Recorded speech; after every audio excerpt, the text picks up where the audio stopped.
What's up, people? It's Harry from Hotspur TV back another video with TJ, who's started doing content again.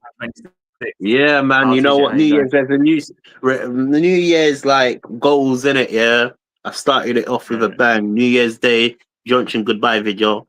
The next day, flipping match reaction.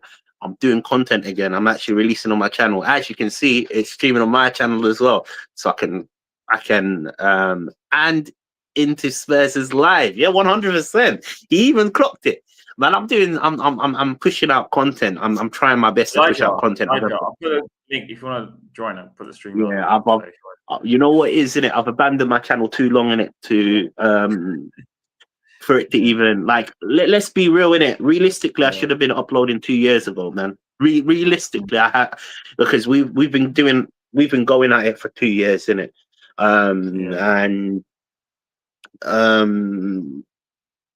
I've just been not motivated. But this year, look, watch, I'm going to be releasing more content. Hopefully my channel will grow by me releasing content, you know, because something that's good about me, like I wouldn't say I'm popular in the fan base, but I am, like, people are asking me to jump on their channel and all that, so I'm getting recognition, you know.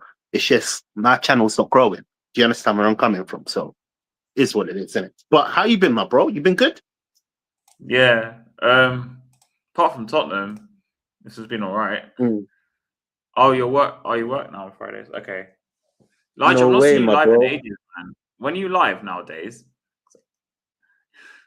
Elijah, when are you live nowadays? You know what? He's usually live when he's doing the match reaction, isn't it? Yeah, I sometimes jump into his stream to like stalk him. Yeah, but you know what is in it? Everybody's bare busy, man. They're busy. They're busy with everything. I've just not seen him live. That's what I'm asking. Like, so I know the next time to put it on because I've just not seen it. I don't know, but oh, that's why, because he's live during the games. That's you, right? Yeah. That's what I was saying. Yeah, that's what I was saying. So sometimes when a goal goes in, I jump on the YouTube to see their reaction. You know what? Sometimes it's you know, when you're so bad in it, yeah. More or less in it. More or less, you actually vibe when other people react. Like, if they're upset, it makes you laugh. Like, generally, man, I've lost my spirit for Tottenham. Tottenham's a really weird little club where nothing's going right, to be honest with you. Frank is Frank, but we're gonna get into that topic, innit? Yeah. Cool. Can I ask you a question? Because I actually have a question on my head. Okay. Before we go into this Johnson thing, because I obviously addressed it. Firstly, this is about this got to do with Johnson, innit? Yeah. Do you think it's a loss for us to get rid of Johnson, or do you think it's a good move? The thing is, obviously Frank don't want him because obviously him and Paratici said you're surplus to requirements. So if he's not going to use him, we might as well sell him. Would it be a loss to us? Well, unfortunately, I can't answer the question because I don't know if we're going to buy a replacement, who the replacement's going to be. Like, if we buy someone worse, like we've done it in the past, then what? Okay. It doesn't really matter that much. It's not that deep. But like wait, so like, what did you say? Sorry. Remember the comments thing, like I literally can't see it. Right. Don't worry. So don't worry. If anybody's still on that thing. I still on that. Yeah, okay, man. Tell me another friend that stops smoking. Man, listen, man. That's my DNA, man. My DNA is smoking, bro. Like that won't stop. I'll stop everything else, like but me, that won't stop, innit? Yeah, but carry on what you were saying, my bro. The thing is, if we played a 3-5-2, I think Johnson probably would have a place in the team. But because Frank's stuck with the 4 at the back 99% of the time now, apart from like obviously the other day when he went to a 3 to close the game out. I don't see where Johnson fits. He can't play on the wing in the system, I don't think. Unless you're going to play him as a 4-4-1-1 and playing behind like Richarlison in a 4-4-1-1. But we ain't going to do that because which is I don't think we have the players to play that way anyway. So I think we're right to sell him because he's not. Frank clearly doesn't want him. But for me, whether it'll be a good move or not depends on who we bring in, like after. You know? Yeah. No. You know what? Yeah, that's what Wash the Hat rocks. Hot rock. Hot rock. Yeah. Cool. Look, for me, like I said in my last video, if you guys haven't checked out my last video, click on my channel. Literally, it's the Johnson goodbye video, isn't it? That was released on New Year's Day at 3 a.m. So it was live when the news was coming about. And for me, look, I actually ultimately said this is a good move for Johnson's career. You know, if Glasner is actually staying at Palace, I do feel like Johnson will thrive. Johnson suits Palace's system. You know, it's sad because he's our only proven scorer or only proven goal scorer, you know, that can actually put the ball in the back of the net with the ability that he has as well, you know, in terms of he's only good at scoring goals, like at being at the last minute. There's a lot of work that he has to work on. Like, he's not a really technical player. He struggles to create chances, beat his man, you know, even like basic things like allowing others to, and when I say this, like holding up play, he lacks a lot, you know. One thing that he's good at is scoring the goals, and Tottenham right now are struggling to score goals, you know. So it is in a way a loss for Tottenham, you know. But for Johnson, I think it's a great career move, you know, because he's going to be under management, which let's just say Glasner does end up staying, or he's going, the time, he's going. Yeah, exactly. For the time Glasner's there, you know, I think Johnson will be able to learn a lot on the Glasner, you know. Now my issue with this transfer, and it's only a minor issue. Now, ultimately, I feel like obviously Frank is in charge, and he clearly has stated that Johnson's not in his plans, which the right move is to move on, right? Is Frank our next manager? Because see, this is a thing, isn't it? You know, all the news that we're seeing is Pochettino is the next type of candidate, you know, the next man that could actually take over Tottenham, you know, if Frank's project fails, right? Because I'm still saying we have to give Frank at least a year. I'm actually saying that. And I'm only saying that based on, look, realistically, sacking Frank right now won't be good for Tottenham, you know. Pochettino, there's no one really out there. There's no one really out there. Like Chelsea sat Maresca, or whatever happened with Maresca. They're getting Rossini from Strasbourg. I don't know how someone like that's a good replacement for Frank personally. Like, I don't see the point in sacking Frank. Yeah, see, I can't. Right now, we've dug our like grave in it. You know, we have to sit in it until we can actually find a replacement. And obviously, Pochettino's contract ends next year. You know, so I think realistically, going back to Johnson, and this is what I'm saying. For a player like Johnson, I think he would thrive under Pochettino.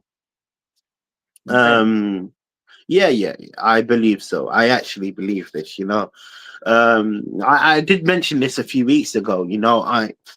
He's not the same crop of player when I compare them, but Johnson reminds me of Son, you know, when Pochettino had Son around the first 2 years. That was only based on the partnership with Kane, you know. And if you remember that, Son was literally the guy that would run onto the chances and be basically the final end to the product, which realistically is his game style. You know, he's good. He gets in the position, the right places at the right time. Yeah, We've seen it. But Johnson was a big reason why we did end up winning the Europa League. Let's not discredit Johnson about like his game style. Again, he don't obviously suit Frank, because Frank wants to play with wingers that drive up the pitch, and it clearly doesn't suit Johnson's play style. However, if we was to get Pochettino, that's where I'm a bit like, do you think I'm a bit like yeah, go for it. Because I've always believed that like Johnson's like a really bad version of Dele Alli. Like, I disagree with that. I don't think he's Dele Alli. I think he's Son. You could put him like, where he used to play Dele just off of like Kane. You put Johnson there, and then I think he would. This is what I disagree with. I actually don't see him as a Dele Alli type of player. I actually see him as a Son type of player, under how we was playing under Pochettino, where Kane was the one that created the chances and Son was the one that was on the end of the chances, right? I feel like that's the mode that Johnson is. He's good at being in the right spots at the right time. Who knows if we was to go down this Pochettino route, it would be a massive miss. I think Johnson would be a massive massive player on the pitch. I actually believe that. I think, look, to be honest with you, his career has kind of failed at Tottenham. He didn't come to Tottenham to do what he was meant to do, to be honest with you. It is deemed as a failure. It's just, I don't think Frank is obviously getting the best out of Johnson, and clearly he's not in his plans. But see, Ange at least got the best out of Johnson. Do you understand where I'm coming from? This is why I'm a bit 50-50 on it. I think realistically, if we are backing Frank, and if I'm honest, if I'm going to be honest here, and I'm saying, look, I'm going to give Frank a year, I think it's a good move to sell him. 35 to 40 million. I think that's a good enough money for us to move on a player that is not in Frank's plan, and potentially buy someone that is going to envision what Frank wants to do. It's hard, but I feel like right now that we're at that stage where we're transitioning, and Frank needs his players. He clearly needs his players to play the way he wants to play. But that's my take on Johnson, to be honest with you. I honestly wish him the best. I personally wish him the best. I don't wish no ill on any player. I think this is a good I don't know, like a good chance for Johnson to kickstart his career again. Look, next year if he starts scoring, I kind of agree with you with Johnson, partly because I've seen Nketiah go to Palace. I know he doesn't start every game, but he uses Nketiah as like the left forward. I guess they play 3-4-3, right? Use him like the left forward. Obviously, got Mateta's obviously like the what do they call it again? The hold up player. Yeah, well, I've got the name of it now. The striker, the false nine, the false nine. The hold up player, basically. I thought it's called now. The false nine, that's what you call a false nine. And then you have the two inside forwards. Like, he could probably play off the right. This is what I'm saying. The hold up player was Kane in Pochettino's system. Yeah. Think about it like this. This is how I see it. The hold up player was Kane. On the pitch. Right now, Glasner has Mateta as the next hold up player. I think Johnson, and even like Emil Sarr, I think that's what you call him. Ismail Sarr. He's quite similar in terms of like how they want to mold their game plan. And this is why I ultimately believe that Johnson will be a success at Crystal Palace. It's just to me right now, I'm questioning our direction of if Frank is our manager and if Frank is going to be here after this year, or if he's not going to be here. In fact, I said it wrong. If he's not going to be here after this year, I think Johnson, that's a big loss. I think it's a big loss on us. Because if it's Pochettino, I think Pochettino would use Johnson, someone like Johnson. But yeah, that's enough from me, man. Okay. Yeah, first of all, welcome to Mr. B. TJ, have you met Mr. B before? First time, my friend. First time. Yeah, nice to meet you, my friend. Hope you're good, man. Everything's well. Yeah. Terrible match, right? You're a Brentford fan. Man. Yeah. It's like watching paint dry, mate, as far as I'm concerned. But, it was sort of a result. They got a point out of it. We both got a point. Happy New Year and have a point each, innit? Might as well. So, but we got to carry on, man. We got Everton next, so we got to get our waveform together now for this year. Last year it wasn't great, so like two away wins all season, so not great. But I think Everton, they will be tough, but I think we can get our waveform going this year. I think that'd be great. But yeah, as you say, man, that was painful to watch that match, and I hope we can do better than that in the next one, because we've got to start doing some more goals again. You know what I felt about the match in terms of, for both managers, even Frank, like I felt like we both set up in a way where we didn't want to concede. So both teams, I'm talking about Brentford and I'm talking about Tottenham. I think our setup was exactly the same. We were scared to open up the space or create enough chances to actually go on and win the match, I totally agree. 100%. And for me, as a Tottenham fan, I think that's really disappointing, because it just shows you don't have the balls to go up against any opponent. It don't even have to be Brentford. It could have been anybody. But the fact that you are accepting a draw when we definitely, in our sense, obviously, these are the games because we've got to run it. The next couple of games are difficult for Tottenham. We have quite a difficult run. And if you was to actually pick out where you would actually see a win, I thought Brentford was probably a place that we could particularly take a win. Not discrediting Brentford. I think Brentford right now have a better attacking force than Tottenham, But this is me blind picking, like slow things. Like hopefully Frank knows what he's going against. I thought that would play a part in us winning the match. Clearly it didn't. Yeah, but that's the thing, right, man? They both knew each other, because when Frank was there before, Keith Andrews was set-piece coach as well, so they do know each other. They know what's going on and the tactics and that. So as you said, they totally cancelled each other out.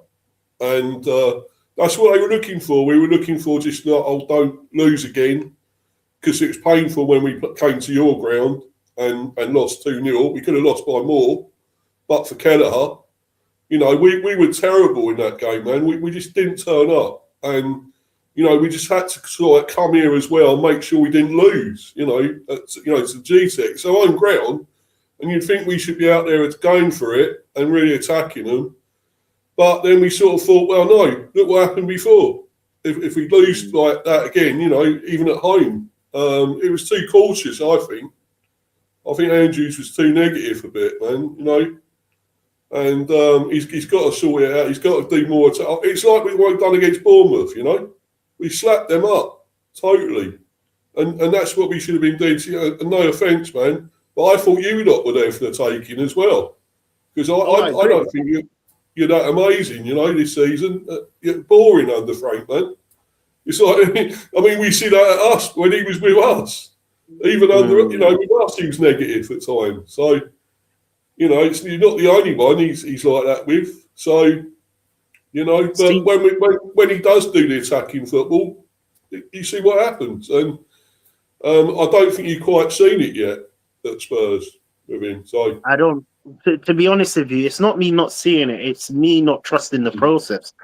Because one thing about so this is where I might differ with a lot of Tottenham fans, but I really felt like we didn't have the balls to even attack.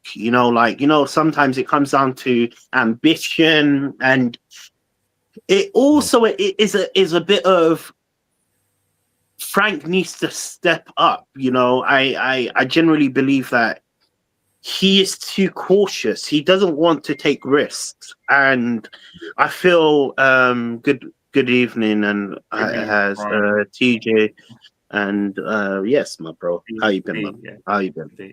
Yeah, no. I feel like Frank has now taken the step up to Tottenham, or for me right now, it's not even a step up; it's a step sideways. Because we as worse as you. Now, let's be so honest with you. We in fact, I think we're even worse than you. Because at least I saw your attacking players actually trying.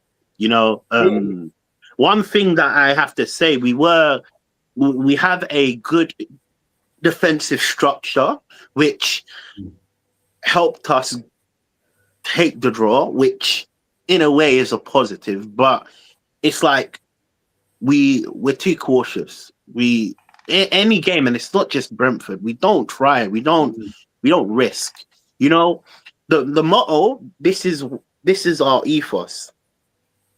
To Spurs to dare to die, man. That's basically what Spurs gets behind. That's my understanding. As you can elaborate, because that's all we actually say, right?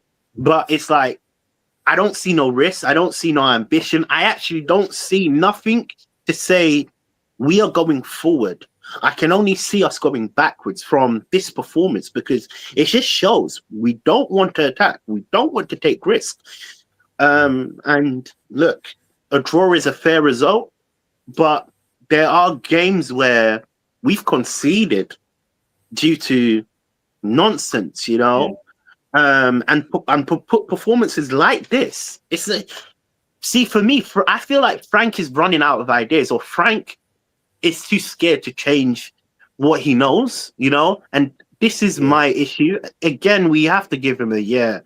I think it's too soon to sack him. This January window is a massive deal for Tottenham. I've got one question. Do you got any transfer plans during this window? Anybody coming in? Because obviously I don't really follow Brentford, so I wouldn't know your transfer strategy. To be honest, man, your guess is as good as mine at the moment. We're sort of looking at the moment. I think we're going after this Joey Veerman again. I know apparently that might be happening. We tried to get him last season, I think it was, and all fell through. Didn't quite happen. So whether we're getting over the line, I don't know, in January, in this month, obviously, I don't know. And I think I did see something about we're after somebody else. I don't even know who they are. So, but we are looking at the moment. But obviously, I think we need to get players in. I just feel we have to kick on a bit more. We're at in ninth still at the moment. So we've got to sort of try and get something and kick on to get and stay up there in this top 10. I mean, we don't want to be dropping down more again, because, I don't think we're relegation strugglers anyway. But, I do get worried when we do get a bit further down, when we slip down. So, but I just feel, we have got enough there to be comfortable in this league, really. And I just hope Keith Andrews, this will be his first season for him, and it's a practice season in a way. And let's see if he kicks on with next season and gets us better than we are. Because, I think we're better than what we play like sometimes. I really do. And sometimes we just look like I don't know what's happening. We just don't want to be there or whatever. And it's them games against Arsenal and yourself away. They were painful. Terrible games, man. And what do you think your issues are away from home? What do you think your issues are away from home? Like, where do you Yeah. think they need to do better? Like where is it going wrong, basically? I don't Your home know, man. form's so good. Yeah. I think Andrew sets his stall out that we don't want to go there and get slapped up, basically. Mm. Instead of we're too cautious. Instead of trying to attack and go at teams and and try and get them out of. So I know it's hard to say you go to Arsenal, you don't want to leave yourself wide open, do you? At fucking Arsenal, or even yourself. So it's hard to do, but you got to get the right sort of feeling, you, and the right sort of level of play and what you want to do. But it is so hard to do, and I'm hoping we can do better now this year. I hope he's sorting things out with it. There are promising things there I see with Andrews, but I still wonder. I see sometimes he's almost taking it out of the Thomas Frank handbook. I'll play like Thomas Frank did, and you can't. You're your own man, your own manager. Just do your own ideas, but better ones in a way that more attacking. Because we had an identity under Frank. I think we had more identity under him than we have under Andrews at the moment. So I'm just waiting to see, man. But I think it'll all come good. I really do. Quick question. We haven't heard from you. What was your stance on the Brentford game, man? Because just before you go, before you go in it, just before you go in it, I just want to say a little bit, and then I'll let you say what you're saying in it. For me, I felt like it was a rotten 0-0 from the jump.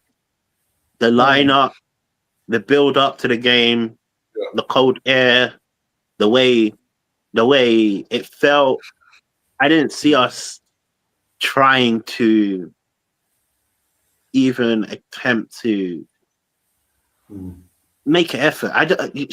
The thing that frustrates me about Frank, there's no effort. There's no risk. One thing that I miss about Ange, and it might sound crazy that I miss about him. No matter who we played, he says he wants to risk. He wants to try. He wants to score. This is polar opposite. It's like we don't want to risk. We don't want to score. We want to draw. So, Haz, what was your thoughts about the game, my bro? Well, just following on what you said there, bro. Following from what you just said, with Ange, it seemed like all or nothing, didn't it? With him, he couldn't change his style of play, whatever.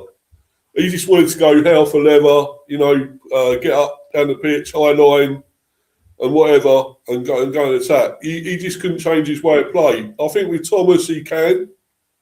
I really do. And he was like that with us. At least he could try and do something different. Because he's got all that thing out. He's bored and all that and whatever. Now you see, and he's doing all that, and you see his mind working. That he wants to try something different, and change things up. And I think that is a good thing about him. But it is quite hard because he's with a different team, a bigger club, obviously. Maybe say name or what now at the moment, but they're sort of a bigger club. But it is harder to do that and install your beliefs with someone else that don't. They might not fall into that way of thinking. Some of these players, some are doing it. They obviously are seeing his style of play and process. And some are just, as we know, we see that bit where they didn't want to shake his hand. I don't know if you remember that. I think it was and whatever else. Coming back in it. Hold on 1 second. I've got my food. I've got my food. Hold on 1 minute. He ordered food. But he had that bit where they didn't want to shake his hand, and you think, well, is there a fallout here? Do they not like him or his style of play and whatever, and they're not falling into it. But yeah, so I just sort of feel, well, with this game though, as you know, Harry, I told you before, I was annoyed with it. I wasn't happy. I mean, as you say, I think you mentioned why wasn't Damsgaard there? Why wasn't he playing? And it was crying out for him here in this game. It really was a bit of good playmaking, distribution. And he wasn't there, and I wondered why. And he was going to bring him on, but it was too late anyway. When he was going to put like 5 minutes or something near the end, and I thought, no, he needs to be on earlier than this. He should have been on from the start, really. And we had as well. So, yeah. Well, we had sort of like what was it? You could say like three. Would you say defensively midfielders? I would say. Although Henderson, he's still the playmaker. I think he can.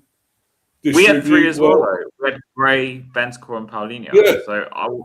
So I wasn't expecting much from those three. But then at the same time with Frank, what I would say in his defence, ironically, we literally had no one else to play in midfield. Like the only alternative we could have done was play Kudus in the 10 and play like Tell or Scarlett, one of the other attackers on the bench, and then put Kudus in the 10. He could have done that, but he did do that. Like, I guess you brought Damsgaard on late on. He moved Kudus into the 10, but Kudus was having no joy anyway. Like, he's been really off the ball the past few games, and he didn't do anything when he went into the 10 anyway. So we're quite limited. With you guys, it's different. And the reason I say it's different is because you got were at home.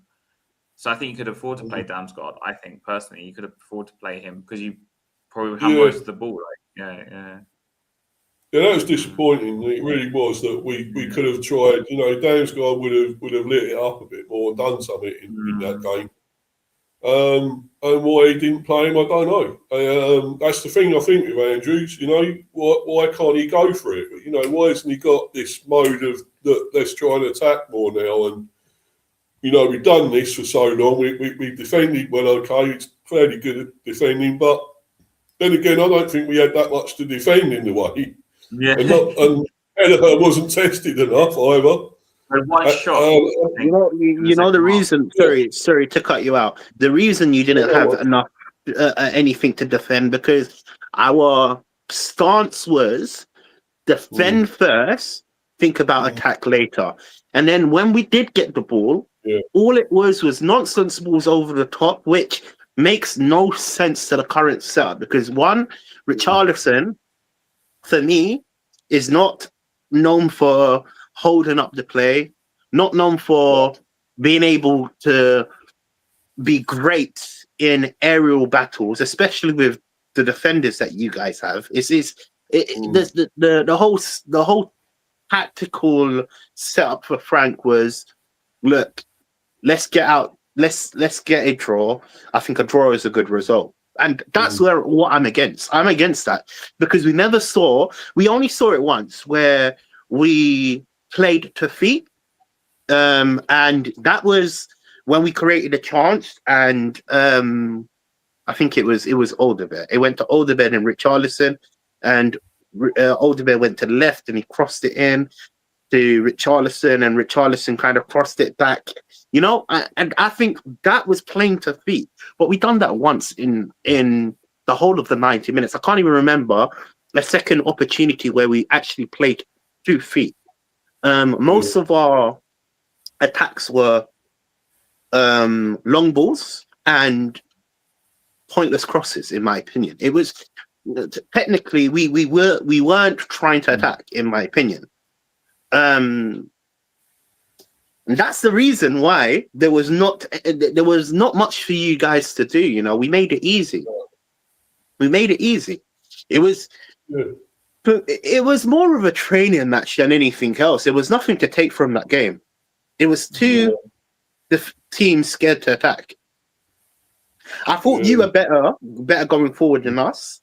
I think Sade was on it from the start. What a play, Sade. Yeah, he seems to be a good player, like a tricky player to handle. But realistically, it was pointless. Pointless performance from Tottenham in my stance.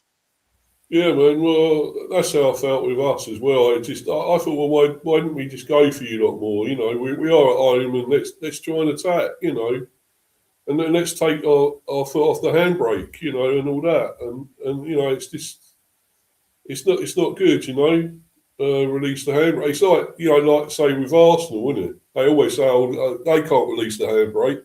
At times they're too defensive, too pragmatic. Whatever negative. Yeah. And, you know, you just feel like, well, why can't you do that? You're at home. You're in front of your own supporters. You know, you're paying loads of money to go and see your own team, and they can't entertain you and take their foot off that. So it's not great, man. And you know, I just hope we can do better than this. What was the other? I think the game against Leeds as well, at home. I was disappointed with that. You know, only drawing with them 1-1, because I thought we should have drew with them 1-1. Oh, I didn't know that. Yeah, Calvert-Lewin got a late equaliser, didn't he? Oh, so, he's having a great season. But I mean, we didn't really turn up for that one, man. We you know, as well, we're at home. You know, we didn't really do enough there, and we were lucky to get the one. Leeds were the better team, if anything. When you're at home, you have to like basically try and win your home games. But when you're away from home, like. But even with you lot, you don't even like. Do you draw a lot of away games or not?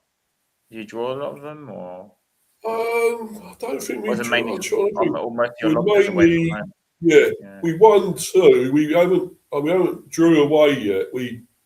There were so many we were close to probably getting a draw. I know Sunderland we should have had at least something out of that, but we ended up with nothing. There were so many games we could have got something out of, but. You know, we just didn't do it, and a lot of the time as well when we played away, we were poor. You know, as well, so we hadn't really deserved to get a lot from the away games yet.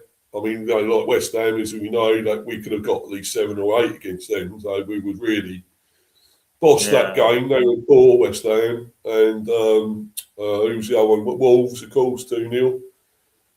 If you can't beat them, sorry, mate, you didn't. Sorry, I forgot about that. You didn't manage to beat them. I don't know how, but you only drew, didn't you? With them? But no, man, I would have been so embarrassed if we lost to them, to Wolves, you know. But no, this was a shame. But I thought it'd be a better match than this. I really did, guys, you know. And it was just dull. And. No negative. I'm glad I didn't pay to go and see that one. I'll tell you. yeah. But apparently they booed Frank because you know Frank goes to the supporters. There's a video online. I'm sure you can find it.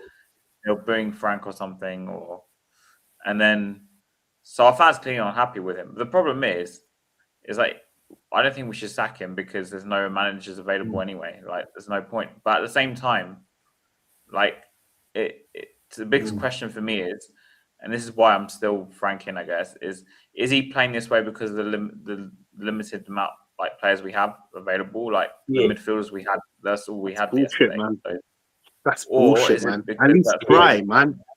That's bullshit. See, look, I'm saying give Frank a year, but I'm more Frank out than anything else. So I'll be so honest with you. Even though I'm saying give him a year, I'm actually Frank out.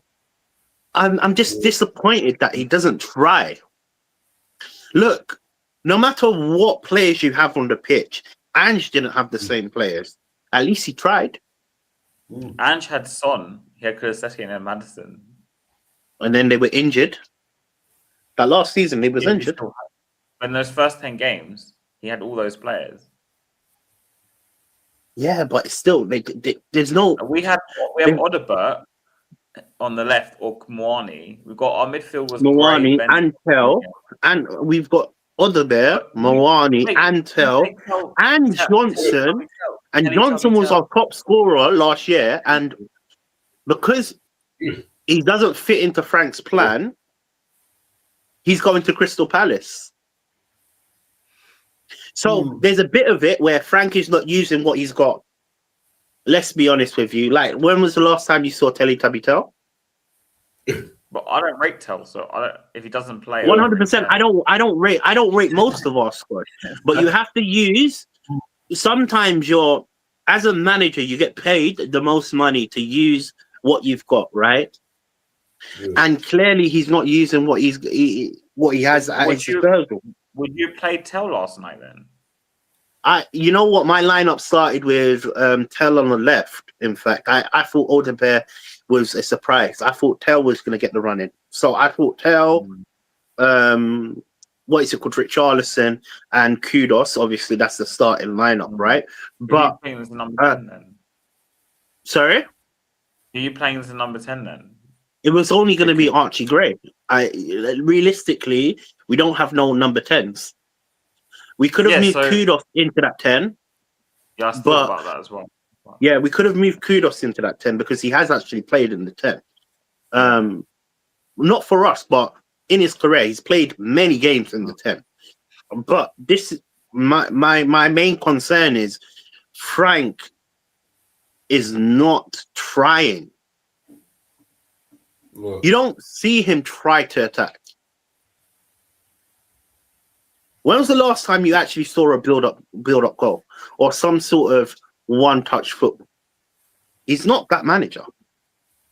That's my frustration. I'm not expecting that with the players we have though. Like, they're not good. They're just not. We lack so much quality. Like, but they're not as bad as we've seen. That's the problem. If we had Kulusevski, Maddison, and all these other players back, I'd be like, cool. I expect him to play like more attacking, but we ain't got that. Like, midfield we had yesterday was just great. Ben Scrumpoli, I'm not expecting them to do anything, man. Like, because really, I think we had no other choice. We had to play those three. I think. Yeah, we could have. It's true. We didn't have a choice to play with anybody else because our squad is clearly poor. But again, setting up the team to say don't attack is unforgivable, though. Let's be honest. In all of that match, when did you see Tottenham attack? We tried. very rarely. We tried. Gray had that chance. A Brentford fan is saying, really. Yeah. Is that our ethos though? Can I make that clear? That's not our ethos. You know our ethos. We're meant to be die hard try, right? Yeah. That's not die hard try. Yeah. At least our last managers. At least our last managers. Go for it. Okay, so what my question for you is now is: do you want us to get points, or do you want us to play attacking football? I want us to play attacking football.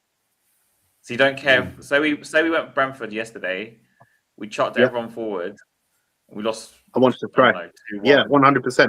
At least then I can see that Frank can evolve. Frank can do more than just defending. We say. I'd rather we lost 3-1 yesterday than draw 0-0. Who knows? Who knows? If you attack, who knows? We might create a few chances. You don't know unless you do. See, this is the thing. It's not red and it's not black and white. Who knows if we attacked Brentford, and respectfully, Brentford wasn't as good as I've seen them. They struggled themselves. Remember, listen, if we attack Brentford, they will be on the back foot. Exactly. But at the end of the day, I just wonder if he's got the memo now to just try and defend and get maybe come away with a 1-0, a snatch and grab thing. Go to ground like he done at Palace. I think you were lucky there as well to get the 1-0. We were indeed lucky. I actually think we deserve to win that game personally. But what game was you watching, my friend? We won 1-0. 1-0, yeah. 1-0 from where? Where did the goal come from? Where did the goal come from? A corner. A corner, a set piece. Yeah. Where did them 2 offside goals come from? Just. Do you remember? I don't know. I can't remember. That was. I can't remember. I wanted to know it, so I can't remember either. That's what I was asking. I wanted to know. I can't remember. I can't remember either. Palace away is a hard game, though. I don't know. We haven't won there in a 100%. It is a hard game. Palace is a good team. Palace. Every game is hard, but the standard. This is what I'm trying to say. Every game is hard. I don't expect us to win every single game, but the bare minimum is try. And I'm not seeing them try. And if you don't see your team try, it's down to the manager's tactical decisions. And 100% it's down to the manager because he chose not to try. Yeah, you don't score in your own half, do you? Let's be honest. Like, No. when you get out your half and run the attack, man, that's all you got to do. When you say, oh, would you rather us be get a point out of? Realistically, if you had standards, my friend, a point would never be in your mind. We say, this is what pisses me off about most Tottenham fans. We say we're top 6. We're not top 6. We're as bad. We're as equal as Brentford, equal as Fulham, equal as Crystal, equal as all of them clubs, because we're not a top 6 side. Let's get that straight. Most fans do. I think we're mid-table. I think most fans that I speak to, they state we're bigger than what we are, and we're not. We're simply not. We were. But I want us to try. Years and years and years ago. But we were exactly. We're not now. The problem now is we don't have a Bale, we don't have a Kane, we don't have a Son, we don't have that quality. So then the question I'm going to ask you: you said we were. Now we're not. Are you happy with the way we're playing? Well, because we're not that top 6 side anymore. The standards dropped in your statement. Because we don't have the. So you're happy with the way we're playing then? Well, I think with the players we have, I don't think we can really play any other way, really. So essentially, you're saying we are happy. You're happy. You're intent with the way we're playing. That's exactly what you're saying. Because you're saying we don't have the players to play a different way, but we were a team that attacked. Now we're not, so I'm okay with it. That's exactly what you're saying. Harry Kane, Son, Dele Alli, Dembele, Wanyama. I could bring off the whole team. The question I'm asking you: are you happy with the way we're playing right now? The question I'm asking you: are you happy with the way we're playing right now? I'm content because I understand the level of player we have. We can't play a certain way. I'm glad that there's someone else witnessing that. You see how bad the standards have dropped? You know? The standards have dropped where they've put I'm calling you as you. We've been streaming for long. What are you smoking, my friend? You put the tail in between your legs and said, yeah, I'm happy. It is what it is. No, I'm not happy. We should never be like this. We should never be like this. That's what I'm trying to say. The standards has dropped and a lot of the fan base have accepted it. Remember my biggest concern what was my biggest concern when I said this one thing. I said, the reason why I don't want Frank was what? I made it very abundantly clear. I didn't want to turn into the Brentfords. Sideways step or something. Or you want some Ben and... I said I didn't want to turn into the Brentfords and the Brightons and the Bournemouths of the world. Respectfully, I said respectfully. Because realistically, we were never that. When you're talking about your club, you should be above, respectfully. Obviously, we've got a Brentford fan here, right? But respectfully, my club should not be in talking spaces with Brentford. If you look at their history, for example, even if you go on history base, the reason we brought in Frank was because what he'd done at Brentford, right? Is that the standard for Tottenham?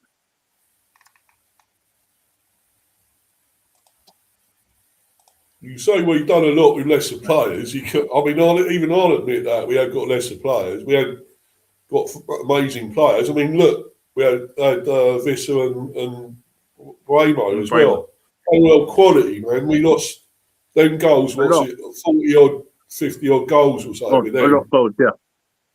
Yeah, you know, they were like top quality, man, and we have still got some other good players. Don't get me wrong. I think Damsgaard is world class as well, absolute quality, and there are some really good players we got. But you know, we're not up there with these other big teams like allegedly yourselves. You know, giants of the past or whatever in football and that. But you know, because you were a big club. Don't get me, man. You were big. You know what? You know one thing you said that was really key, and I really rate you for that. You said I would be embarrassed if we lost against Wolves. You just set a standard. Yeah, because Brentford's up here, Wolves is down here. There's a standard. There are worse teams below us, man. They're a lot worse below us. 100%, right? Lost there, you know. You set a standard, right? The standard is we should never lose to Wolves. Now, the standard is I'm okay with drawing to Brentford. That's my issue. I'm okay with the way we're playing. That's my issue. It should never be that. The narrative, look, it's not even me being disrespectful to the other clubs. The narrative is we're so far from what we are. He's a Wolves fan. Yeah. We're now, big up Wolves, man. You caught strays, my friend. You caught strays. You caught strays. Yeah. You know, can I tell you this, innit? Yeah. Now you see when the shift is. This is how the shift has changed Tottenham fans. When you've got Brentford fans saying, you're not all that. You were disappointed you didn't even attack us. You see, this is what I'm trying to say. And Haz is okay with it. Haz is okay with a point. This is my issue. You're happy. In all fairness, I'm pissed off we drew. Personally. Let me be honest with you. I'm pissed off we drew. You are saying you're disappointed, but you're actually okay, cool, it's a draw, yeah? But you're disappointed. Oh, Haz is like, it's all right, man. This is who we are. Yeah. That's the difference. You can't settle for that. You can't get in that mindset, man, that you're settling for second best when you got a, you're supposed to be a better team. You're supposed to be like a top six. You're like sort of a top 16, really, aren't you? Spurs, would you say? Because we don't have the players. We don't have the players. The standard should never change. That's the difference. No matter, see, this is the difference, yeah? The standard should never change. Example, you set a goal for your club to be. If it goes below that, it's going wrong. That's a simple way of putting it, right? For multiple years, we have been so poor that the standards have dropped and dropped and dropped, and now we're not even a top six side now. According to Haz's logic, we're not a top six side. We're not a big club. We're not one of a big side. We are like the Brentford, and I said that when Frank came in. I said my biggest fear is becoming a mid-table club. Because realistically, we are where we are right now. We're a mid-table club. We can't even finish in Europe. Well, that's true, isn't it? I mean, you should be better than that. Well, and you finished 17th, and but you still won a trophy at the end of the day. We won a trophy. See, this is. But, it wasn't good, was it? That was embarrassing. It was not good. In 17th, wasn't it? In the Premier. That is not a good look, is it? According to Haz's logic, according to reality. Reality, okay, cool. Scott, bro. Reality is the standard should be here, and you should say this is a failure. But what Haz has done, he's accepted and said, yeah, a point is a point. A point is a point. Yeah. And I will never accept that. No matter how bad my team is, maybe it's delusion, I don't know, but I'm going into games saying, yes, listen, we can win this team realistically. And look, the hurtful thing is the next games that we have, I saw Brentford as a place where we could gain points. I'm also saying Bournemouth is a place where we can gain points, because realistically, after that we go to Newcastle, Liverpool, Arsenal. You know, United. So I think they're all in the same month. United, yeah. So realistically, if we can't gain points from Brentford and we can't gain points from Bournemouth, how the hell are we going to gain points from Arsenal, Liverpool, Newcastle, and United if the standard is so low? That's my issue. My issue is this: we don't have no standards, and it's clear when I do watch a lot of content creators, because the standard, they simply blame the players, and the players are to be blamed as well. They're part of the problem, but the problem is the whole standard of the club is not where we're meant to be. The standard of players is well below what we want. 110%. I agree, Scott. I agree with you 100%. I'm not saying I disagree with that.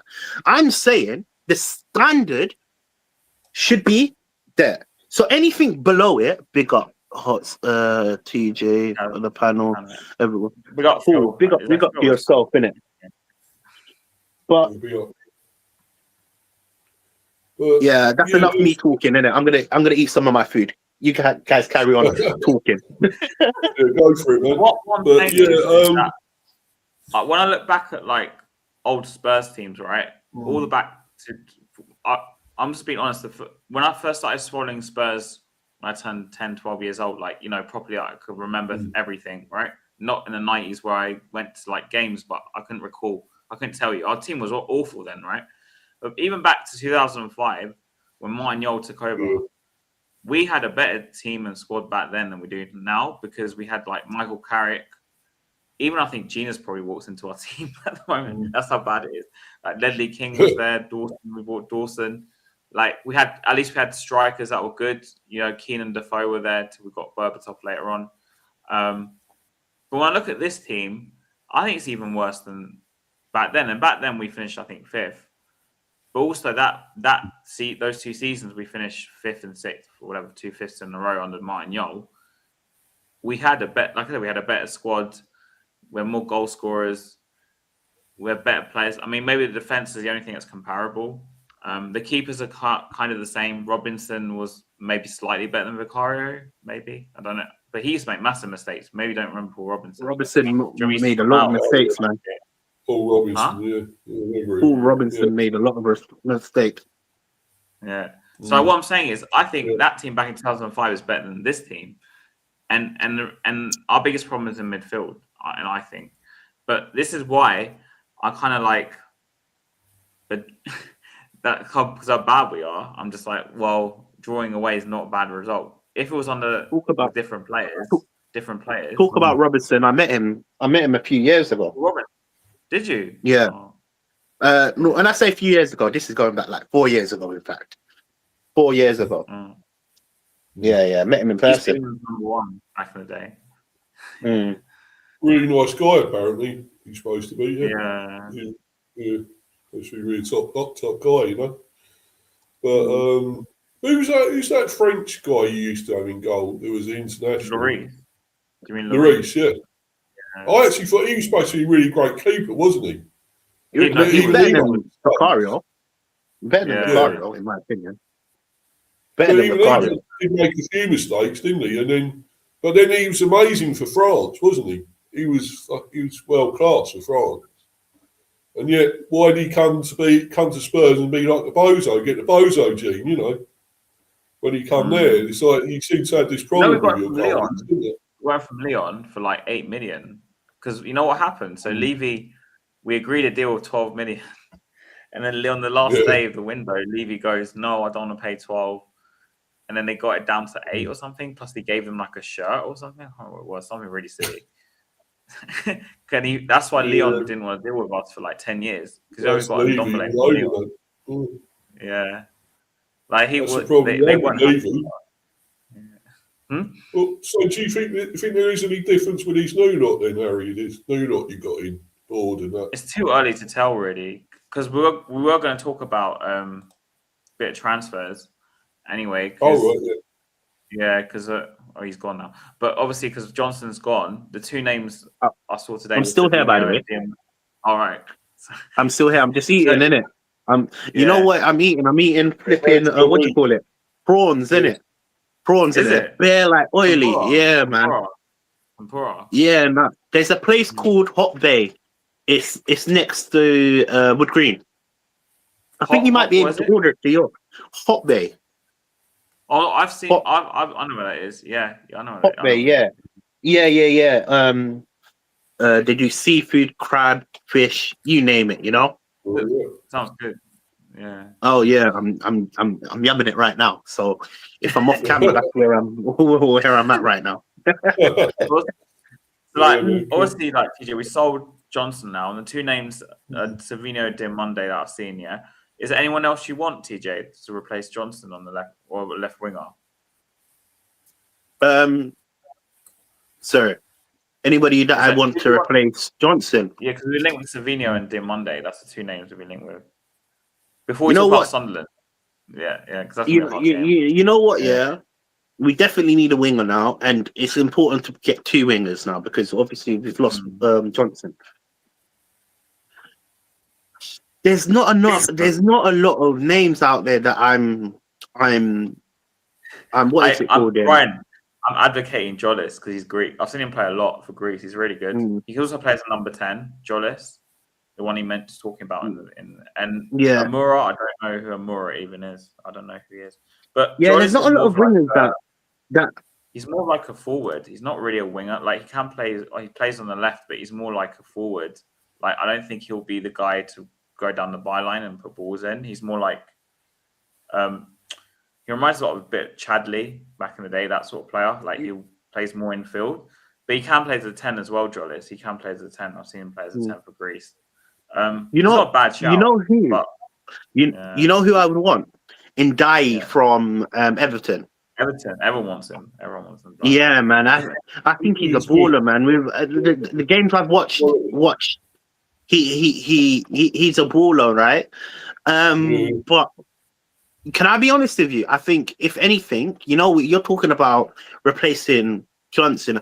I think our main issue is not having a midfielder, a ball playing midfielder, or someone that can actually transition the ball from the midfield to attack. We badly need that. For me, I think we should be going in for Ruben Neves. I think I'm agreeing with. I'm actually agreeing with Brian Daigle. I saw him mention it on We Are Tottenham TV. Another person, Gallagher. I've been saying Neves for like since the summer. That's what I've been saying every week. I want Neves. Another player, Gallagher could be a unique option. I'm not too. He's available. He's available. Yeah. I also, can I be honest with you? And this is not for ball playing ability, but someone like a McTominay from Napoli. Oh, we've been linked with. We've actually been linked with McTominay. I'll be honest with you, I think he could be a good player for Tottenham. You know. I'm amazed United let him go. You know, I really am amazed. I thought he's a really good player. He scored loads of goals as well. He scored against us when he come on and all. Yeah. Did he score a lot of goals? I remember in his last season, he got like 8 or 9 goals, didn't he? Yeah, something like that, wasn't it? And he's really fast as well. Like he's underrated, I think. Very underrated. You know, the thing is, you know, he can score because he actually was a striker before he transitioned into a midfielding player. Yeah.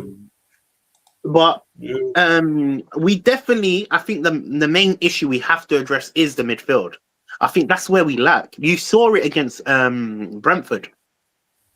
We don't actually have anybody to transition the ball from the midfield to the attack. Yeah, you don't. It's strange, isn't it? I mean, because you think of all the playmakers you have had, and obviously you've got Maddison out at the moment, which don't help. You know, he's the one that could have done that sort of role there. But, you know, it is a shame because you have... who was the other ones you had before that? Well, I even remember when you had Modric and that. Oh, yeah, God. you're going years ago, man. What a player. Yeah, I know. But, yeah, he's quality as well, wasn't he? He still is. He's still playing. But, I mean, you got... who was the other ones that you used to have, like, their playmaker role? Ndombele, Dembele, Wanyama, got even someone like you know, we just need someone to grab the ball from the midfield, you know, and transition. And just do the transition, Yeah. Oh, is it Bazuma? Have you got Bazuma? Haven't you? We still got Bazuma's Basuma. Yeah. We still got Basuma, but he's not in Frank's plan. Yeah. Definitely not in Frank's plans. Well, he's a ball winner, though. He does win the ball. What about Brentford? What do you guys need? Like, if you was to purchase one or have...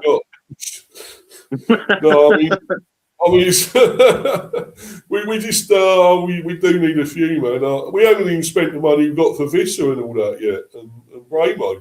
We've still got, you know, we've got that invested over what I say, 120 million or something invested from all of that, and we still ain't spent it yet. So,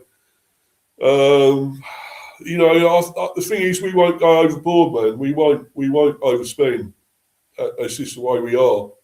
And we can't because of that, you know, what's that other thing with the money? Yeah. Yeah. So we can't go too mad, unfortunately.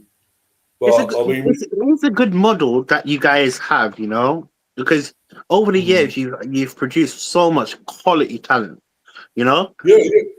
We seem to find these gems, you know? We seem to, you know, get these gems from somewhere, and it's you know, I think we keep doing that. I mean, you know, that Mahambo, we brought in. Unfortunately, he got that ACL injury, so we ain't seen what he can produce because he was, you know, he's quality as well. Obviously, Carvalho's got an ACL. You know, I'm still yet to see anything from him anyway, so I'm not so sure he's good. I think he was going to leave anyway. I thought you had him from Liverpool, wasn't it? Is he permanent? Yeah.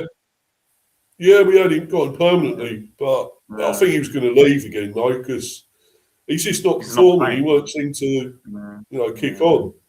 And he has got ability. The guy's got ability, but he weren't kicking on. So, unfortunately, he's now got ACL and he's out and he can't even move anywhere. We can't get rid of him,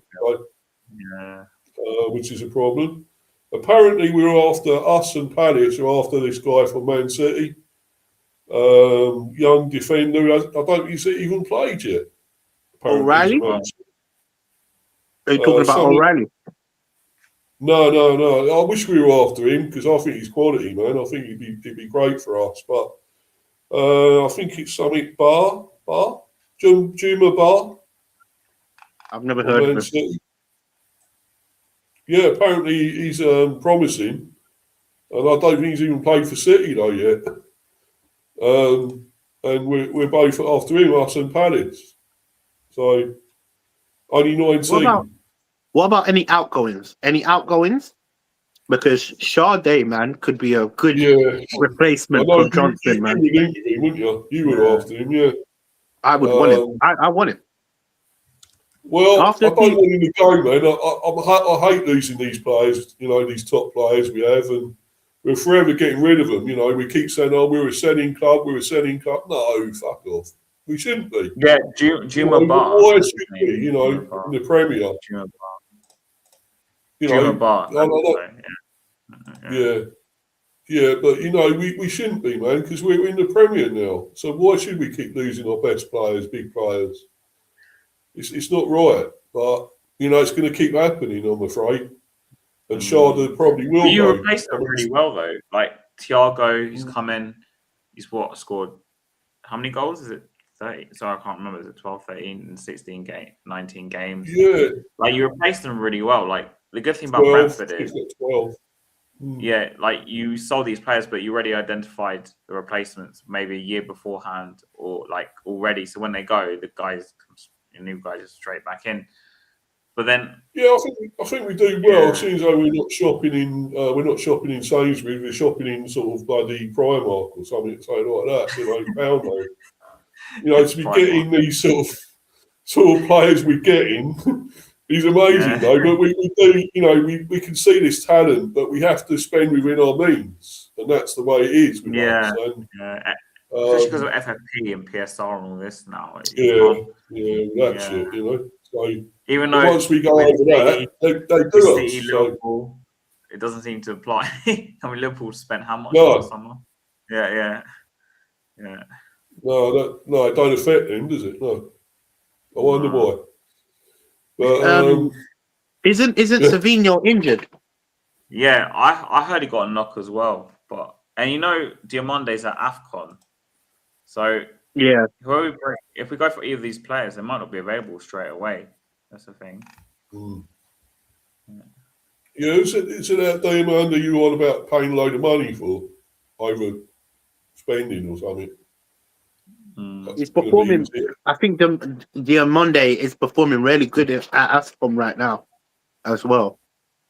Yeah. Look, I think Savinho. Let me be honest with you. I'm not too. I'm now starting to not really believe we could use a player like Savinho, but we really need ready-made players that are going to get the ground going. Realistically, we still need to replace Son. We haven't replaced Son. I don't see why we couldn't go for like someone like a Leao, maybe.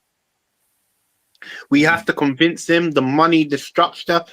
All of these things have to play a good part in why a player would want to come to Tottenham. And in fact, why would a player want to come to Tottenham the way we perform? Yeah, it's a good question, I suppose. But, maybe some feel you're still in with a chance of winning trophies and things, there is that. I mean, it's still a big team at the end of the day. And big clubs will still attract players, no matter how bad they're doing. I mean, look at Man United, how much they were struggling, yet Bramo still wanted to go there because they were his boyhood club. They're not the Man United of old, but he still wanted to play for them. He didn't care. It's legacy a lot. A lot of it's like the thing with United, Liverpool, and Arsenal. A lot of it's legacy because players nowadays they grew up watching Super Sunday like us. We used to watch, United, and we're like they want to play for one of their teams at some point. So that's why Mbeumo went to United. It's that as well, legacy. They have Spurs don't have that legacy thing. I mean, City might create it in 10 years. No, but we don't have the legacy.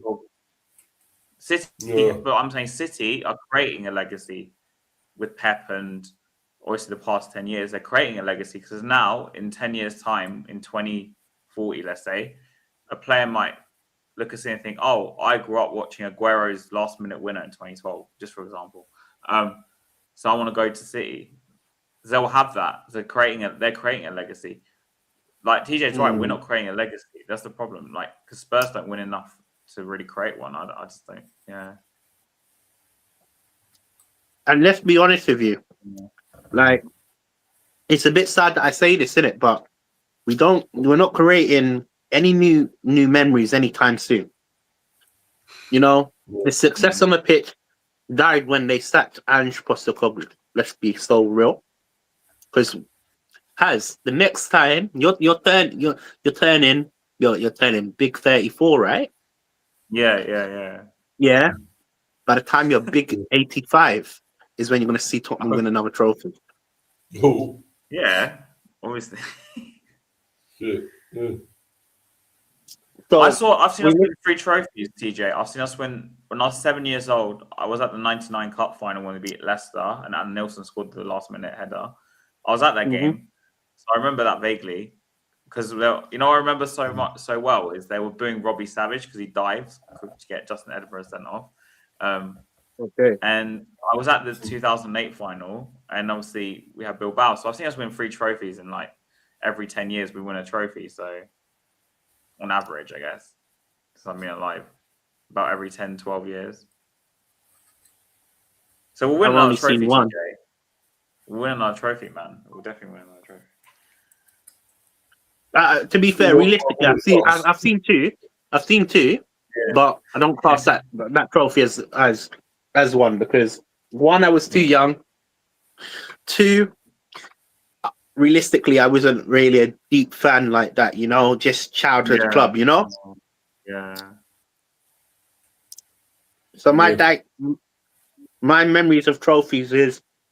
But your story about becoming a Spurs fan is different from mine, so 100%. I didn't have a choice. I was brought since I was like 5 to the stadium, so like I was indoctrinated. 100%.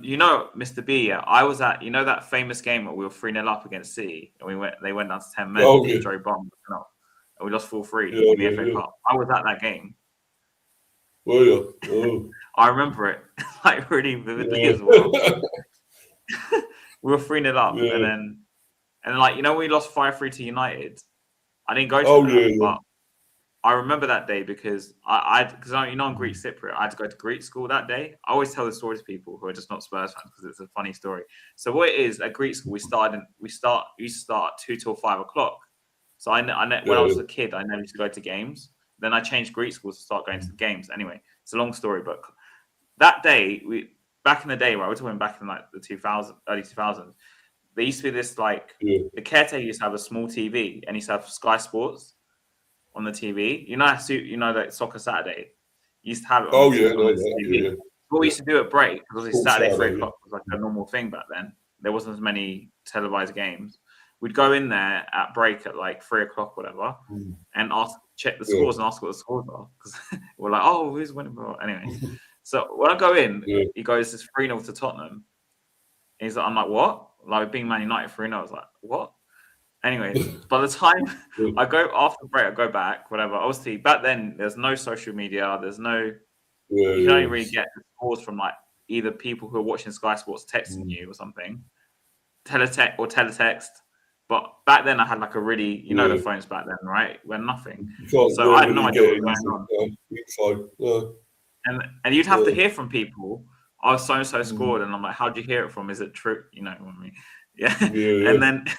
And then so Greek school finishes, and Mom comes to pick me up, and I go to, did we win? We were like winning 3-0 at half time. She goes, no, we lost 5-3. I was like, what? Oh no, yeah. I was like, what? Yeah, when you heard you 3-0 up, and then suddenly, oh fuck. Against United at home. I was like, yeah, we're gonna yeah, man, how could you lose, man? But then, obviously, Man United were a decent team still then, weren't they? I think they're better than they were now, than they are now. Oh no, that's when they had Beckham and of course. Back then, yeah. Yeah, still had the top players there, didn't they? So after 2013, United have not been the same. Since Ferguson left in 2013, they've not been the same. But they've been weirdly, they've been a really successful team. They have, but they're not United. I grew up with, really. Oh, 100%.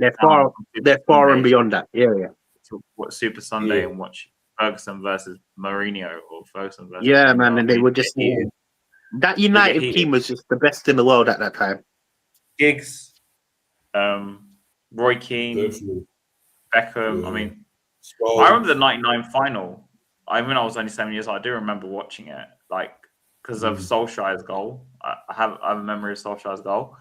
And I still remember, even I was young as well, when Milan bottled the 3-0 lead against Liverpool in that final. Yeah.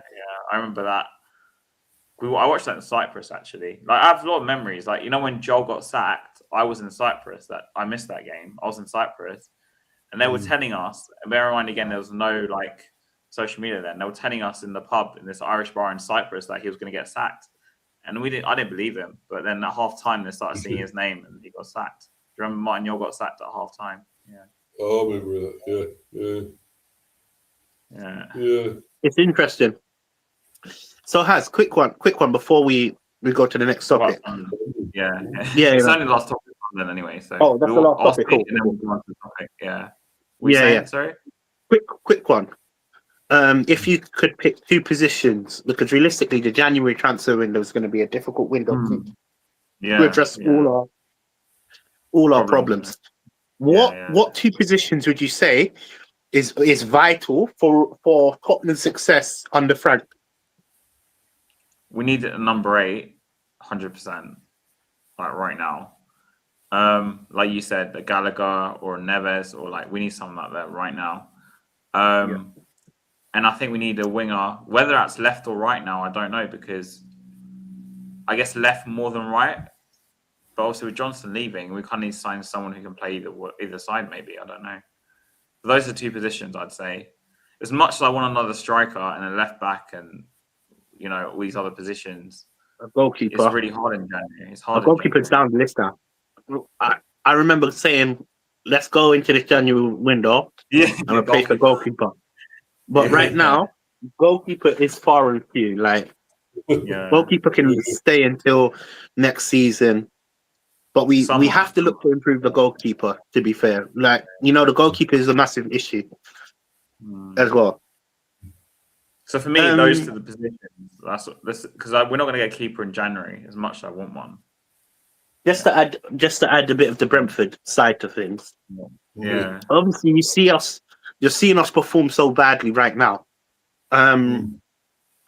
As you've been supporting Brentford, you seem like you're a long-term supporter.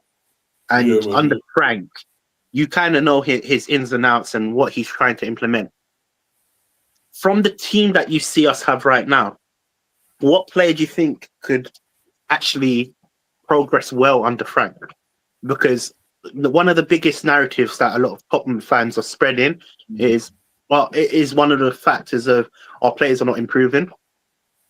So from the team that you see, I know it's not great, but do you see any players that could thrive under Frank in the future?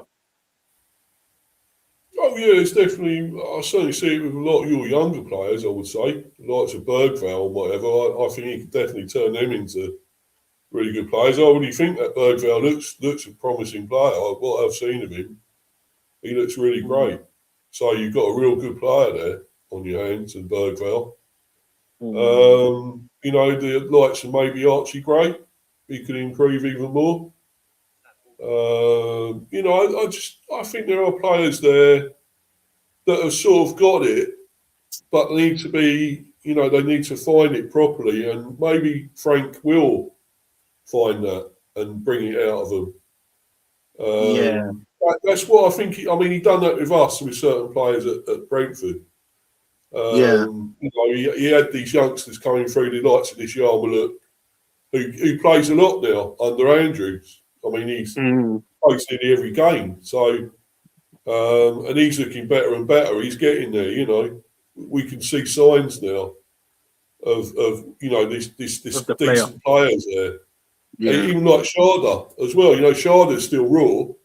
Yeah, he's 100%. not his article. And he's got to be more consistent, Sharda. You can see what he can do.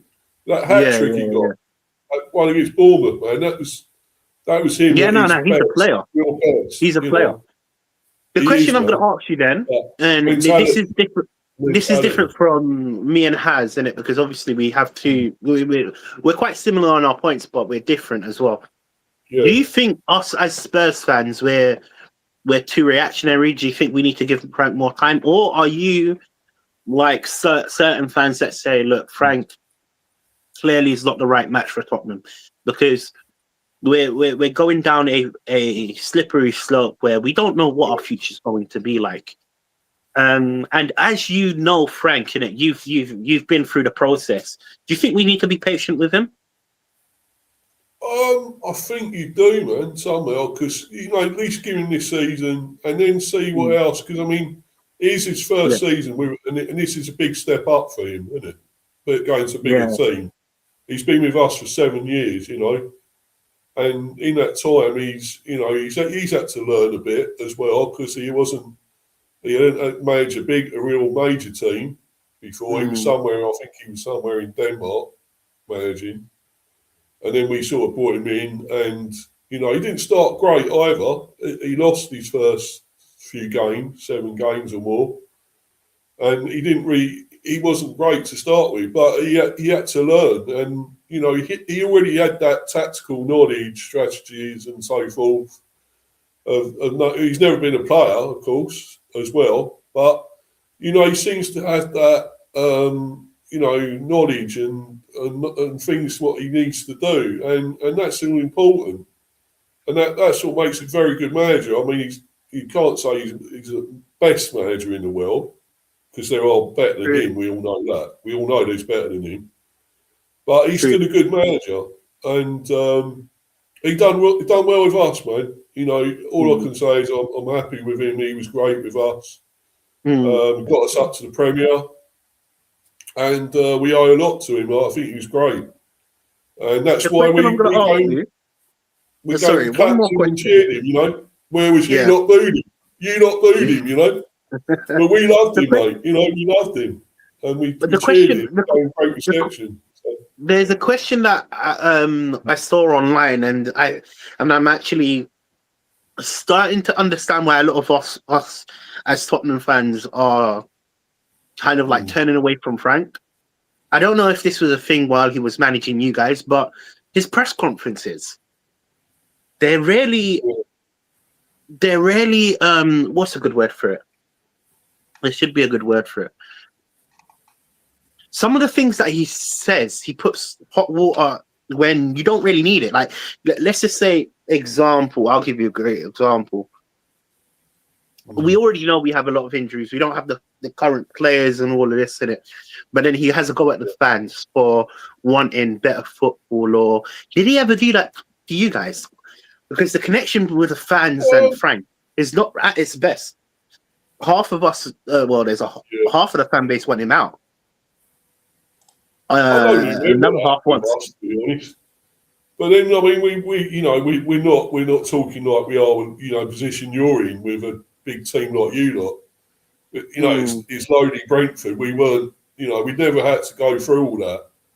And whatever I saw was all positive from him there. I never saw anything where he was going to go at anyone or having to go at fans or anything, coming back at fans. So he got on with everyone well. And, you know, you see, especially when, you know, in the changing room as well, you know, there's plenty of videos you can see come out of him in the changing room. Yeah. And he was superb with the players, you know, motivational. I wouldn't say he got angry, you know, and really had to go at anyone. But he was, you know, he could say it when he could do it when he needed to, you know. Yeah. And you could see how great he was in the changing room. And our players had a lot of respect for him. Right? They really did. And it was really hard when he went. And, you know, not just for the players, but for the supporters and everyone. We knew he was going to go at some stage. It was always clear that he was wanting to move on. And you cannot always stay at a club for like, that he was there 7 years. So not many managers have that time, do they, at a club? Yeah. So, you know, you think the longest sort of serving manager is Fergie, of course, Man United, and Wenger at Arsenal, you know. So, but, you know, you can't always have that time there. So, you know, we were grateful for him. We always will be, what he done. But, you know, I personally wanted to see us beat them. I wanted, you know, to beat you lot. So, but I wanted to forget that and think about after the game. You know, we're there to win a game. We're not there to shake hands and congratulate and say how great we were and what we done here. Yeah. You know, let's go out and fucking win the game, you know. But, you know, it wasn't to be. But we gave him a lot of cheer and great reception, friendly, and you lot were booing and, you know, jeering him. But, you know, at the end of the day, he's doing what he can. And you haven't lost. You didn't lose, did you? And you beat Palace. You know, you're still there. You still 12th, is it? 12th? 12, yeah. Yeah, so, you know, you win a few games. It's so tight. You win a few more games or whatever, you're back up there. So, you know, it's not all doom and gloom, really, is it? At the end of the day.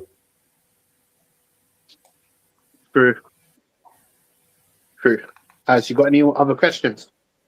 Just quickly on Sunderland. I know Mr. B's. Who you got playing next? Is it? Oh, we got Everton, isn't Everton. it? Yeah. Ooh, Yeah. what a So game. before we talk about That game other is going to be a predictions, hard game. would you Away as well. So yeah. What do you It's think not happen easy there? at all. What do you think's gonna happen there? You think you're gonna Yeah, get because something? we got to go to the. We ain't played there yet. That's that new stadium, isn't it? Hill Dickinson. Yeah, we won there somehow. But, yeah. We won there convincingly as well. Yeah. 3-0 because Sar got that goal at the end, didn't he? I remember. Yeah. Yeah, but I still think they'd be tough there. I really do. I mean, and Moyes, you know, always gets them, you know, sets it out well. They're stalled out there and whatever. And a good team. You got Grealish there. He's going to be dangerous. So, He's back, is isn't he, I think? Enjoy playing? Yeah. Is he still fit? Is he playing there? Enjoy, I think. So he's on. He knows at AFCON now, I think. Oh, is it? Oh, sorry. Yeah, he's at AFCON, isn't he? Yeah. Who else they he got? might have more of a chance rather than die because he's going to play McNeil and Diblin last game. I think he did, and Grealish was on the bench. So maybe he'll put Grealish in and play one of the other two, McNeil maybe or Diblin on the other side. I don't know. He tends to play Grealish on the left, doesn't he? So yeah, it'd be dangerous. I mean, they've got some decent players there, so. It won't be easy for us, but we've got to somehow get an away win if we can, or draw. I'll take a draw. But Alex Pritchard, yeah, I do remember him. Yeah, he was a good player, very good player, Alex Pritchard. But didn't quite kick on, I don't think, in the end, unfortunately. No. I'd hoped so as well. I thought he was going to do something, but. But I guess they see more than we do. This is going to be tough for you, lot, isn't it? Sunderland. TJ, what are your thoughts on Sunderland? Yeah. I don't know, man. If I thought Brentford was a win, Sunderland is definitely a loss. Oh, yeah. Oh, yeah. Because they're a good team, man. They're a very good team. I think we're going to draw again. I think we're going to draw. You think so? Yeah. I'm working as well. Yeah. Is it 6 players they got to? Is it in AFCON? Six. I think 6 players, isn't it? Yeah, you say that, but they got that. Sunderland performed pretty well. What's the guy's name? last game. Adingra, is that his name? Yeah. Yeah, he's a good player. I thought they played Adingra, you know. They got Shaka's a good player, man. Shaka's been sick, man. That's a midfielder that we actually need. Realistically, someone that can play with the ball. From midfield, man. He actually he is. Yeah. They got Churkin. Nobody else got him, you know. Got Shaka, because I thought, you know, somebody else should have gone for him, you know. Like, I wish we could have got him, you know. He would have been great for the Bees. Instead of Henderson. But, well, yeah, I didn't really want Henderson to start with, but I thought, look at how well he's done, you know. He's got 35 and he's really good. Rose, he's actually a really good goalkeeper. And Michele's good. So they got some good players. And they're missing 6 players. Lafee, another one. Yeah. Enzo Lafee. Yeah. Robbie he's all right. Isidore didn't even play. He was on the bench. He's a good player as well, Isidore. Yeah, they're actually some good players. Chris Rigg. It's going to be a difficult game for Tottenham. Yeah. Because one thing is, we're bad at home. Worse at home. Sunderland are really good defensively. They're really good defensively. I can see us losing 1-0. He held Man City somehow. I mean, I know Man City had loads of chances against them, but they still somehow held firm. He wasn't even on the bench. Ballard might be injured, you know, because he wasn't even on the bench against City. What's your score prediction, Has? I think it'll be 1-1. 1-1. I'm saying 1-0 to them. You think? Yeah, man. I always saw Sunderland as a difficult fixture. I think we're going to struggle to break them down. That's another thing I'm worried about because they're defensively so solid. Like I was watching our game, but I watched a bit of the City game as well because our game was 0-0. So I was switched between a bit. But they were like they shut out City completely. They shut out City. Yeah. I was watching both of the games. Realistically, their defense is really strong. Yeah, it's tough. Tough to break down that defence. Is this at your ground or theirs? Our ground. At yours. Yeah, but we're worse at home. You struggled a bit at home, didn't you? So yeah, no, we're worse at home. This is why against you guys, I predicted a win. Realistically, go for it, my friend. No, I just think. Well, I think Sunderland would be really tough for you, man. I really do because I would say I'm going to go 2-1 Sunderland here. Thank you. I actually agree with that. I see us losing. I don't see us scoring. This is the thing. You say 2-1. I don't see who's going to score. Yeah, but we don't even create chances. And the thing is, isn't it? If we play like how we played against you guys, there's no point. How'd you go into the game? In a way, Sunderland got more of a cutting edge than us, in a way. So I feel they would, they've got incisiveness at going forwards to nick a goal or two. So I think that's why I think the 2-1 still. I still think somehow you will get one. As you say, I don't know who it will be who gets it, but I think there will be a goal. Granit Xhaka is scoring. Put your odds on. Ex-Arsenal. Put your odds on. Yeah. If you want to make easy money, Granit Xhaka is scoring. Yeah, I'm sure your fans will love that. Next Arsenal player. He's gonna get booed really hard, I think, because I remember when we beat them 3-0 under Conte. I gave Xhaka so much abuse, man. I was booing him every time I touched it. Like it was really bad. That game, when they went down to 10 men because Holding got sent off, we won 3-0.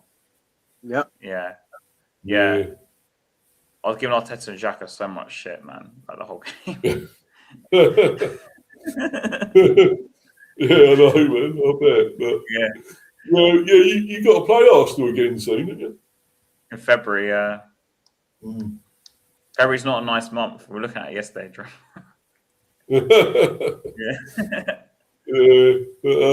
you got to get revenge there, haven't you? You were poor there, weren't you, when you went there?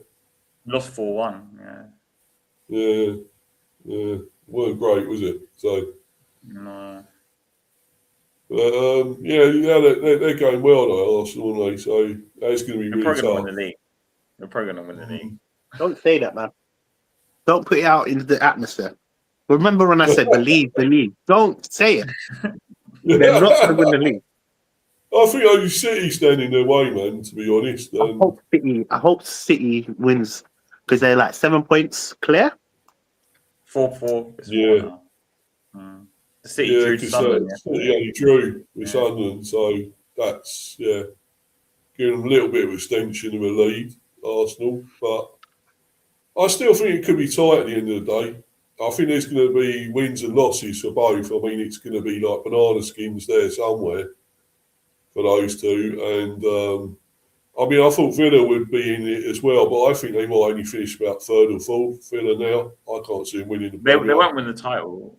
For me, they were never really in the title race. No, definitely not. But it's between Arsenal and City myself, I'd say. But it's going to depend, doesn't it? Who's got the tougher running? We don't know. Who would say he's got the? I'm looking. Yeah, it's too early, really. Yeah.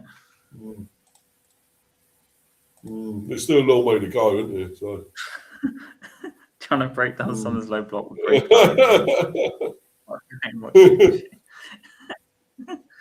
You know any protests that's going on? Or... No, Not that I know Everything of. is Not yet. realistically Anyway. after January. If nothing changes, we have to get the Enoch family out. Let's go back down there again. I guess we have Yeah, to go back we down have to go. We have to get the Enoch family out. Yeah. Because if this, I'll be honest with you, if this is the year that Arsenal wins the title, and we don't finish above 7th, we need to protest. Yeah. Look how far we've dropped. Only like starting from scratch. Go for it. We're basically starting from scratch. That's the problem. Yeah, Granit Xhaka. Oh please, not last minute Xhaka. Oh please. Yeah, that's what I'm saying. You guys, put your money on Granit Xhaka scoring. I'm telling you, it's gonna happen. Yeah. I obviously don't gamble in it, but I give good advice. The Richarlison one, nobody thought Richarlison would score. Yeah. I said, I put your money on. I said, put your money on Richarlison scoring. He scored the only goal against a 4-0 battering to Arsenal. Yeah. And the goal he scored, it's like he heard that I needed him to score. He scored from the halfway point, or like near enough the halfway point. Lobbed Real. Oh yeah, Ray was doing his usual, going well off his fucking line. Yeah. Done that with us quite a bit, to be honest. But don't get me wrong, he's a fantastic goalie, awesome keeper. He was amazing as well for us. But he will still keep doing that. And bozo moments, going well off his line. Like, oh well, I used to be an outfield player, which he was. He was a striker at one stage years ago. So he's still got that in his makeup. I'm afraid that he still do that. So do you think Kobbie Mainoo might be a good choice for us, TJ, or not? Because I was reading. I think so, but I think he's too young, though. Do you think he's too young? I think he would be a great option for Tottenham. But right now, I don't want to risk youngsters. I really want to have ready made. We're already 12th or 13th or wherever we are. We're on the table. Realistically, we can't afford to gamble with youngsters. We've got too many youngsters already. I know. I'm only just asking. Yeah. But for long-term longevity, I think Kobbie Mainoo will be a good signing for Tottenham. Yeah. If we had a stable situation where we have good experience and what do you call it? Good experience, not just good experience. You also have like players that are up and coming. Then Kobbie Mainoo would be perfect to bring to Tottenham. The only problem is we right now we definitely need someone experience, and I don't think Kobbie Mainoo is that man. I would rather go for Ruben Neves than go for Kobbie Mainoo, just knowing the fact of we know what we're going to get from the product. We don't have to wait for him to develop. We understand that it's not a longevity move, so he's not going to be with Tottenham for the next 5 years. It might just be a season or two, but we already know that what we're getting out of the package. Kobbie Mainoo will be a futuristic signing. Do you understand where I'm coming from? Mm-hmm. That's why I'm saying, why don't you just go for Scott McTominay? Or I think I think it's a great option. McTominay is a great option for us. Yeah. I think. Or a lot of people have suggested Conor Gallagher. Or Neves or Gallagher. Anyone like that's a great shout. Yeah. I think someone like Neves would really help us. But I heard Real Madrid are looking at him as well. I'm not joking. Ruben Neves. Real Madrid looking at Neves, yeah. So what about Ivan Toney? Any news on Ivan Toney? No, I heard nothing. I thought it would be one we might. Theo Hernandez and Ruben Neves. Yeah, I wish, man. Theo Hernandez is sick. Left back for. I think he's a left back for PSG? Left back for what is it called? PSG. Yeah. I don't think Yeah. he's come to I Spurs think right now. he's Yeah. got an injury though. Yeah, you're right. I think he is injured. Anyways, anything Yeah. else? Nothing else, my friend. Nothing else. I'm just eating my food right now. Some food as well. But anyways, please subscribe to Into Spurs. Yeah. You're back. Like and subscribe my last 2 videos. Literally, they're up on my channel right now. Subscribe to me. Share it as well, man. If you disagree with me, comment as well. We might. Mr. B's gone. Please go subscribe to his channel as well. I need a Brentford fan, but please go subscribe to his channel. Yeah. Mr. B. Big up. What is his name? His channel's Mr. B Talks Football. Yeah. Big up Mr. B's, man. Yeah. Bring him up, innit? First time meeting him. You know, I don't know where he went. Probably his Wi-Fi dropped off, innit? But subscribe to his channel. Oh, okay. I didn't know that. Yeah. You got any more? Are you on any streams? Later? No. I mean, there's loads of streams live right now, but I'm not on anything tomorrow or anything. Nah. Okay, cool. Are you going on anyone's? Nah, man. I'm focusing on my channel. Yeah, for a minute.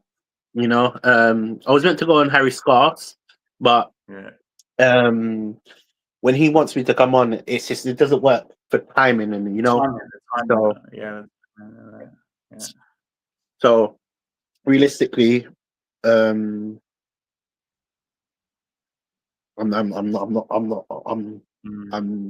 just working on. I'm focusing on my channel for now. If any other opportunities come ahead, maybe I'll jump onto it. But I need to start releasing more content on my channel. The problem is I've abandoned my channel and I haven't really been uploading. Cool. All right. So come on, you Spurs, and take care, everyone, and have a nice weekend. Hopefully, we'll actually do something this weekend. In a bit. Yeah.